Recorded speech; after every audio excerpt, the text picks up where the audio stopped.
race last year. Of course, Boy beats Victoria Warren, who's on the hard court with him right now. Hawkins against Evangelista. Inside pass to Benji.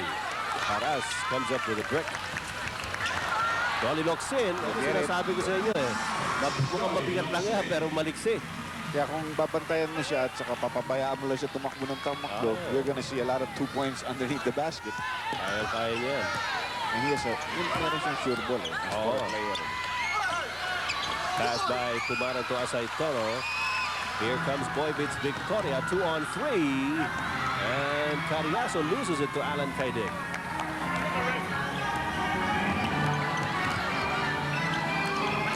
32 to 28 is the count. Kaidik missing that one, and EJ File has the rebound.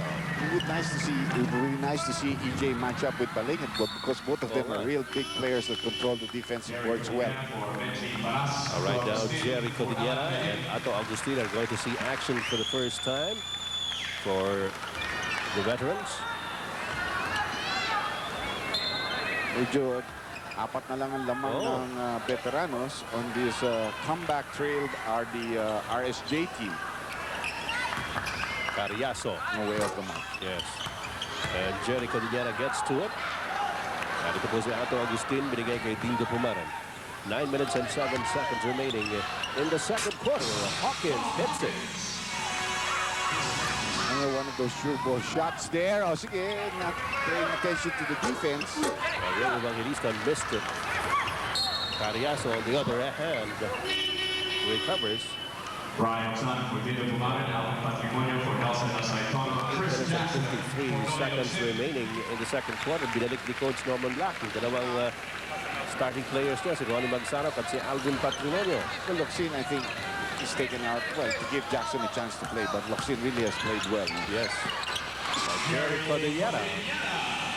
Now you have the two Pure Foods players in the floor at the same time, so that certainly will help their movements in the low post area. Well, you know that Alvin and Jerry really combine well.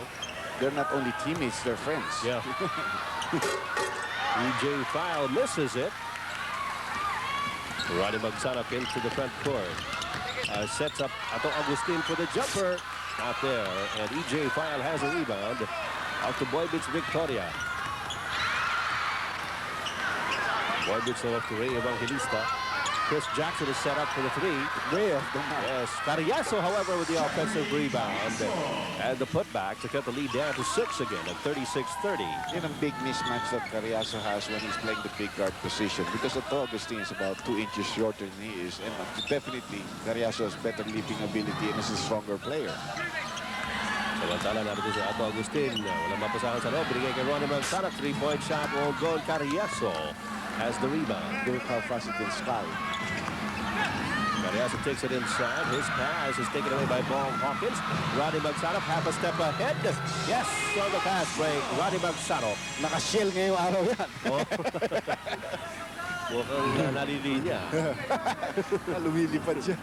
Well, that's his first 2 points. No? But there are many other things that a point guard does for a team. That's why you know that the RSJ, they're going to need Johnny to come back in the ball game. A bad pass in the meantime. And off to Cariaso. Yo-yo shot by Jeffrey underneath and a reverse. Another thing that you like in this ball game is the referees are letting the players play. Yung mere contacts incidental that does not really affect the shot. They're just letting it go. You still blowing the whistle all over the place. And Alvin Patrimonio scores on a drive. 40-32. Wala pa tayo nakikitang case of illegal defense pa. Wala nga. Straight up, you know, either switching off, automatic switching off screens, or just double teaming. Oh, nice block. Chris Jackson blocked. Ato Agustin is up ahead. He's gone. And the veteran. 6 minutes and 22 seconds remaining here in the second quarter. The veterans again taking a double-digit lead at 42-32. Jose Francisco is in the ballgame for the first time. Misses on his first attempt. Ronnie Magsanok to Cordillera. And Hawkins. Wala pa rin. Ito si Jerry. Napalpal ni Dennis Espino. Well, I think he tried something too fancy in that play instead of going straight up. Oh, nice pass there by Victoria. Dennis Espino on the scoring end and chalk up an assist for Boy Beach Victoria. 42-34, 8-point lead here for the veterans who have been in command all the way in this ball game. Yes. Medyo nakalapit ng konti kanina yung RSJ. They were able to pull it down to only 4 points. Pero ito, bumulusok na naman ang mga veterano. At 10 puntos na naman ang lamang ng veterans over the RSJ, 44-34. Boy Beach Victoria has it against Ronnie Magsanov. Lumabas si Jose Francisco. Dennis Espino is asking for the letter at low post against Jerry Cordillera. Espino thinking about it. Out to Ray Evangelista. 5 seconds on the shot clock for RSJ. Is Chris Jackson aware of it? Not likely. Espino misses. Ball is live. Nope, not quite. That shot wasn't going to count even if it had gone in because it was taken after the buzzer had sounded. But the players, they're very aware now that, you know, sometimes continue some play noon. No? So they wait for the referee's call. They don't. If that doesn't come, then they just keep on playing. All right. We have a substitution here. Meantime, Anthony Suntay talked with Johnny Abarientos. Here's an update on Johnny Abarientos. Thank you very much, Ed. Johnny, ano exactly nangyari doon sa paa mo? Bari pag landing ko, napakan ko yung paa ni Dindo eh. Pagpasok ko kay EJ. So pagbaba ko, medyo naman hit na kagad. Pero ngayon, sa tingin mo, makakapagbalik ka ba rito sa larong to? O ayaw mo na siguro kasi baka mamaga lalo yan, ano? Sa tingin ko, pag nilaro ko, mamamaga eh. Kasi pagka tinitwist ko, medyo masakit eh. Saya talaga, Johnny, kasi at least ngayon lumahabol sana kayo dito sa mga veterano. Ano? Kumusta naman yung laro? Okay naman, medyo maganda lang yung teamwork nila. Especially sa pass break. Hindi nakakasabay yung mga big man namin. Siguro pag medyo tumagal-tagal pa dahil baka mapagod sila. Oh, sige, thank you very much, Johnny. Let's go back to you, Ed. Thank you very much, Anthony. Yung po si Anthony Suntay, kausap si Johnny Abarientos at medyo masamang balita. Mukhang hindi na ho babalik si Johnny dito sa larong ito at baka lumala yung kanyang pilay. Ooh, Dennis Espino blocked by the tandem of Cordillera and Patrimonio, but he gets away. Tenacious play by Dennis Espino. Relentless also is another word that you can use on that play because he did not give up after being blocked by 2 veterans. Now, that will make it doubly harder here for the RSJ if Johnny cannot come back because then Boy Beach will have to play all the way against 2 or 3 guys that can bring up the ball. And look at this, nice passing. Better teamwork being displayed by the veteran players.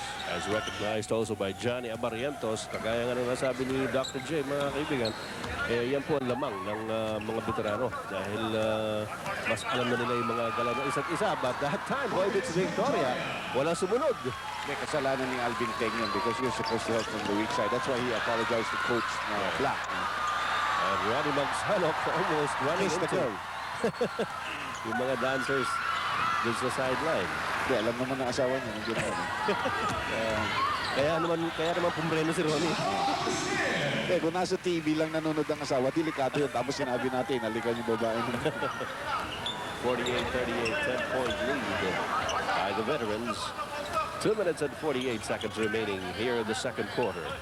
Ray Evangelista out to Jose Francisco. They've been setting it up from the outside, but he hasn't scored yet. Not really too much outside shooting on the part of the RSJ team. Patrimonio, one-side stepping move. And Alvin Patrimonio started out pretty slowly. Now has 8 points in the game. And we have 2 minutes and 21 seconds remaining here in the second quarter. Ray Evangelista. Lead pass to Jackson inside. Yes. We have this timeout. There you go, another 10-point lead here by the veterans at 50-40. Maayong gabi sa atong mga higala din sa Kabisayan o sa Mindanao. Ang atong pamilya nga gikan sa Visayas, taga-Amlan sa Negros Oriental. Ang mga amigo diha sa Amlan ba? Kanya ang atong mga taga-Sibulan, Negros Oriental, nagtanaw sila karon pagbati gikan kay William de Vinagracia, si Willie Pards, yung piloto ni Boss Bobo. Taga-Sibulan yan, Negros Oriental. Ganun ba? Oo, tatakbo yata na yun. Ito si Dennis Espino, mga kaibigan. Sidestepping move. Layup try is good, and he cuts the lead down to 8. with 1:43 here in the second quarter, and the RSJ trying something new. Pressure from the backcourt, using Francisco to put pressure on Ronnie Magsanok because Johnny can't play anymore now in this ball game. Yes. Jerry Cordillera off the glass. Well, certainly the fans here at the Cuneta Astrodome are really being treated to some plays by their favorite players. Nakikita po naman natin talagang bigay na bigay itong mga manlalaro ito. At they want to show their appreciation to the fans. Ronnie Magsanok comes out of it. 10-point lead by the veterans. Vergel Meneses coming in. Good by block. Espino. Chris Jackson trying to take it away from the hands of Meneses. The handoff to Jerry Cordillera. Traveling violation on Jerry. Waddell Balingit is now sent in for Jerry Cordillera. With only 48.9 seconds left. Yes. Well, Balingit did take care of the defensive rebounds, Yeah. and you're probably expecting that Coach Norman Black would like his team to make a defensive stop and get off another good shot. No?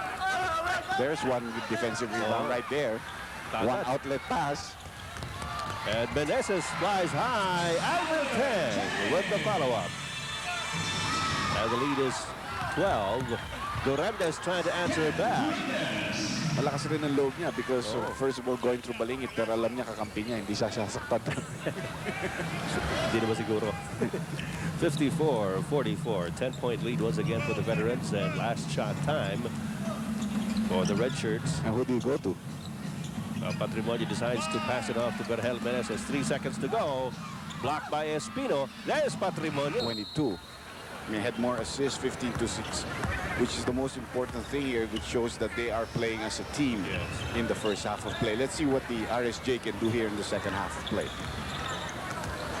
We had only 2 deadlocks in the first half, and the RSJ team was unable to get or taste the lead in all of those 24 minutes. An easy underneath the basket shot, muffed by Balingit. An outside shot here by Lago. He has not really been connecting. And Waddell Balingit again dominates the inside. Vergel Meneses against Boy Bits Victoria. Magkakampi po yan sa San Cristobal. There's going to be an offensive foul called on Vergel Meneses. Medyo nakatawa sa kanya si Boy Bits Victoria. First personal on Vergel Meneses. Well, I think Vergel was peeved because he was being held down by Boy Bits Victoria, so he shoved him out of the way. Ooh, nice drive there. Espino is going to be called with the offensive foul. Offensive foul on Dennis Espino. Wala pa rin nakakascore dito sa second half natin. Boy Bits Victoria claiming that he was pushed again this time by Ronnie Magsanok, pero yung pangalawang na yun hindi umubra. Here's Ronnie Magsanok. Leaving it to Alvin Patrimonio. Inside the paint. Off the block. Yes. All of a sudden, he has 12 points in the ball game. Started off very poorly for his team. But after a good rest there in the second quarter of play, seeing action here at the start of the third. It puts pass inside. Dennis Espino overshoots. Here's Alvin Teng being harassed by Boy Bits Victoria. And it goes out of bounds. Last touch on Alvin Teng, says referee De Leon. Well, he's not the best of dribblers, so he really should have stopped and looked for his point guard. Jun Limpot gets Waddell Balingit jumping. Big statistics for Limpot. He has 5 blocks in the ball game, 8 points right now. But those blocks really came at an opportune time to prevent that big breakaway on the part of the veteran team. Meneses getting away, but missing on the layup. Here comes Dwight Lago. It's picked up by Boy Bits. 3-point shot. No. Espino with the offensive rebound. He's hemmed in. Alvin Teng and Alvin Patrimonio. Doble Alvin po yan. Nagbantay sa kanya ron. 12 na naman ang lamang ng mga veterano. 9 minutes, 51 seconds remaining in the third. Narito si Kenneth Durandes. Whoa, magic shot. Waddell Balingit again controls the rebound. Meneses, binigay kay Magsanok. Hand off, Alvin Teng. Got a good look at the basket. 9 points in the ball game for Alvin Teng. Meantime, Meneses recalled with a goaltending. Counted po yun. Maganda konti ang rivalry nitong Rahel Meneses and his heir apparent, but that might be many more years to come. On that team, Kenneth Durendes, who of course is also being offered to the national team this coming December. Uy! Balingit Balingit, magic din yun. And he gets the offensive rebound. He's blocked by June Limpot. Ronnie Magsanok recovers it for the veterans. 12 po ang lamang ng mga veterano dito sa third quarter. Ronnie Magsanok looking for Bonel Balingit. Ito, umikot. With this, wanted to take advantage of the fact that it was Kenneth Durendes who was watching him. Ball kicked out of play. Shot There's a clock. kicking violation, partner, on the part of Ronnie Magsanok, so there'll be a resetting of the shot clock to 24 seconds. We have 8:52 left in the third quarter of play. Still a 12-point lead here for the veterans. Durendes gets around Vergel Meneses. Bonel Balingit, another rebound. Ronnie Magsanok forward to Vergel. He's half a step ahead. Dinapdak ni Vergel Meneses. Naghahanap ng showtime ang ating kaibigan, si Boy Manuel. Ayun, nakita na niya. Ayun, muntik na rin na showtime ni Limpot on the other end, but he missed that dunk shot. Samantala, tatawagan ni referee Varela ng jump ball situation sa harapan ng basket ng mga rookies, sophomores at juniors. Nakita niyo naman yung lipat na yun. Talaga namang matarik. Vergel is really almost like Clyde Drexler. He should really glides towards the basket. Dwight Lago. Talagang smooth na smooth ang dating. Alvin Patrimonio being harassed by Dwight Lago and June Limpot. Ronnie Magsanok can't get off a triple V. Here is Patrimonio underneath to Teng. Teng, nice fake. That'll count with a foul. Well, every time Teng plays like that, Norman's heart must be getting stabbed. Masakit na pagyayari ito sapagkat talaga naman pinakikita ni Alvin Teng sa kanyang dating coach na sayang coach, ano? Nawala ako. Yeah, it's okay, you know, the point is San Miguel is clearly lacking in big men. That's going to be a violation. Not enough players in the formation for the veteran team. Magsanok wanted to go there, but he was too late. Patrimonio had already gone to the backcourt. But going back to Teng is, kulang na nga sila ng defensive players and a good big man who's not a real center but plays big enough to be a center in the league, no? So that's what they really lack. And Teng is showing him that he can play. And he likes that system, no? Oo. Vergel Meneses recovers it at the baseline. 14-point lead by the veterans. Out to Patrimonio. Ronnie Magsanok set up for the three-point shot. Yes, Alam mo that he was going to hit it because he wanted it. Meantime, Derek Pumaran calls an early timeout. 3 seconds remaining, and the lead has ballooned to 17 points for the veterans. That's why Coach Derek Pumaran called that early timeout here in the third period. Well, first of all, they're not going to see Johnny back anymore, and that certainly is going to hurt them. I think he should use Luxin a lot more because Luxin really came back very well for him. At the same time, I thought that EJ File controlled the boards for him, the defensive board. So these two guys have hardly been used in the ball game. Maybe it's an opportune time to give them another chance, especially since the other team is breaking away anyway. 17 na ang lamang at naagaw pa ni Ronnie Magsanok. He recovers it at the sideline, but June Limpot picks off the pass. Here's Boybits Victoria. Hand off to Dennis Espino. Espino off the glass. Yes. Espino. Ronnie Magsanok up against June Limpot, and Limpot has been having a heyday blocking those shots inside. But this is not in my turf. Yeah. You're not going to do those behind the back dribble and then try to reverse layup on me. Alam kong palpalin niya, sabi ko ni June Limpot. Vergel Meneses has it against Kenneth Durendes. Bonel Balingit versus Dennis Espino. Kita mo naman yung mga galaw na yan, ha? 69-52. 17 na naman po ang lamang ng mga veterano. Dwight Lago can't seem to find his range as Bonel Balingit again picks up a rebound. He's got 12 caroms in this game. Vergel Meneses off the drive. Meneses currently has 13 points in the game. And they seem to have the more organized fast break plays, now Yeah. referring to the veterans. Another error there on the part of the RSJ team. For Kenneth Melendez, Noli Ito na si Noli Locsin, Lago. pinalik ni Coach Derek Pumaran together with Jeffrey Carriazo. They will replace Duremdes and Lago. 19 na. Ang abante ng mga veterano. This is the biggest lead of the game. Well, Dwight Lago is given a lot of opportunity, just Oh. couldn't deliver. I mean, probably playing out of a system that he's more accustomed to. At the moment, he's not accustomed. 5 minutes and 35 to go in the third. Alvin Patrimonio backing up against Noli Locsin. Goes the other way. Taps it off to Vergel Meneses. And Alvin Teng is there. Napakaganda ng laro nito si Alvin Teng. Sobra. He has Oh. only missed twice, I think, the whole ball game, but he has not really taken that many shots. No? But, Correct. for defensive purposes and helping out, you can always see him there. Right, Alvin Teng is top scoring together with Vergel Meneses for the veterans. They both have 13 in the game. Foul on Moivitz Victoria.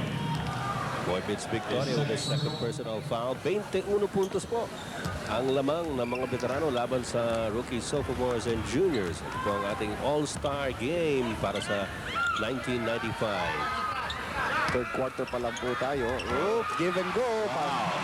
Balingit and Patrimonio making like they know each other from way back. Magkakilala ba yan? Oy, eto na, pinasok na ni Coach Derek Pumaran. Ipapasok ni Coach Derek Pumaran si EJ File. Dapat naman eh. I really think so. I think Yeah. we need somebody to help get the rebounds. They're getting clobbered off the boards here in the third quarter. Roddy Magsana pushing it up. There's a shove or a shove from Moivitz Victoria.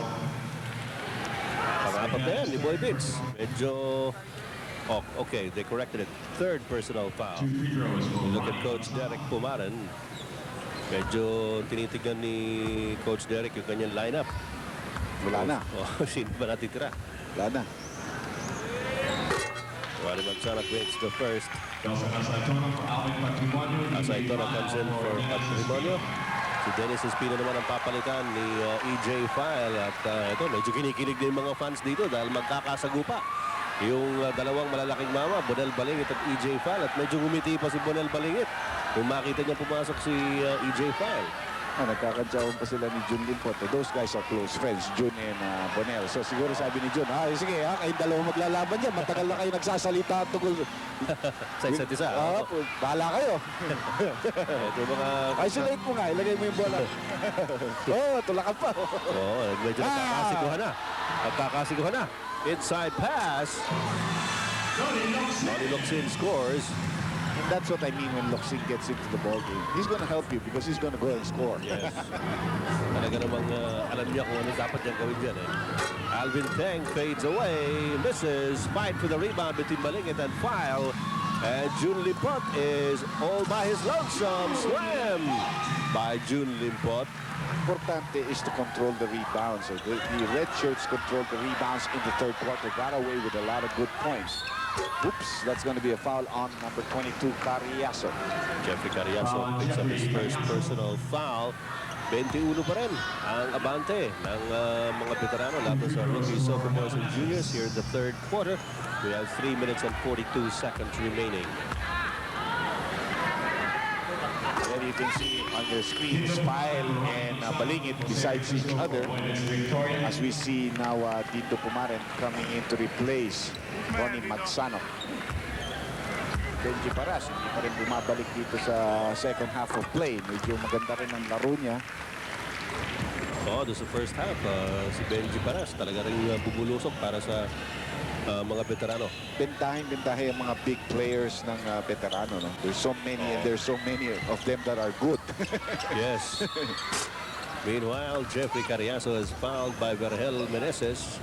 Second personal on Vergel. Samantala, dito naman sa panig ng RSJ, medyo hirap si Coach Derek Pumaran dahil si Johnny Abarrientos, so if you just tuned in, ladies and gentlemen, got injured. Might have sprained his left ankle there nung matapakan niya raw yung paa ni Pumaran. And really, Chris Jackson is not going to be much of a contributor to this kind of a lineup. Because he's not a scorer and they need scorers right now. maybe Evangelista could be used a little bit more also because, you know, if you ask the guy to score, he'll go and score also. Right. But, Ito kanina, nakita natin, offensive-minded kanina si Yeah. Evangelista. 79-58 is still a 21-point lead here by the veterans. Meneses inside pass to Asay Tono. The hook shot will go. Ay, dalawang mga nakaputi. Si Noli Locsin at si Jose Francisco. Hindi nagkaamuyan ni Kaman. Samantala, si Meneses at si Teng pinalitan ni Alan Kaidik at ni Bong Hawkins. ano mo si Norman, medyo may salbahe rin minsan niya. Ayaw niya alisin si Balingit. Maglabang kayong dalawa dyan. Ayan na. At nakita natin si Norman. Natawa pa eh. Ito. Dumante si June Limpot sa kabila. Norman has already changed all the starting fives of the third quarter except Balingit. So he's just keeping him there. You stay there with File. I know the crowd likes you. Alam naman ni Coach Norman. Ang Sherman mo nagsabi kanina, the crowd came here to be entertained. So he's giving it to them. Jeffrey Carriazo, fast break play for the RSJ. You have the scorers now on the floor. Carriazo, Locsin, and maybe Francisco can help. Limpot is there. So they're playing without a natural point guard, but they seem to be doing a little bit better. Tama, kasi nilabas nga po si Boy Mitch Victoria. Johnny Barrientos naman ay injured. There's a steal. June Limpot goes all the way. It trickles in with a foul. One-man rally maker ito si Jun Limpot here in the third quarter. Tama. Third personal foul on Dindo Pumaran. We have a timeout by the veterans. And the rookies, sophomores, and juniors. June Limpot cuts the lead down some more as the RSJ mounts a 13-4 run to cut the lead down to only 16 points now, 81-65. Now they must play defense because they have to stop that scoring machine. As we see Paras come into the ballgame replacing Balingit. Loose ball situation. Hawkins. Wala pa rin. June Limpot gets it over to Jose Francisco. Francisco to Carriazo. And Carriazo sets it up. Here's Francisco. Try to push up Carriazo against Pumaran, which is a mismatch. But Pumaran held his ground against Carriazo. Noli Locsin gets an offensive rebound. EJ File is fouled. The two Nebra San Miguel players really trying to battle it with the big players of the veteran teams. Yung mga taga-Hinebra si EJ File at si Noli Locsin, and they figured in that under-goal situation. File makes the first. 15 pa rin lamang ng veterans. 1 minute and 31 seconds remaining in the third. But slowly but surely they are making some headway. Yes. They outscored the veterans 15-4 at this stretch. And what's very important is that they must continue to play this kind of defense. Tough, you know. There. Yeah, with Limpot picking it off. Limpot into the front court. Here's Carriazo. Locsin. Balik-ulit sa play nila yun. And that's 2 points. Oh, but he missed the layup. That was an easy layup. Naiwan na niya si Pumaran, sayang. Whoa! Dahil sa nasa Tono. Showtime rin. Showtime talaga. Here's Locsin turning around and picking up a foul from Hawkins.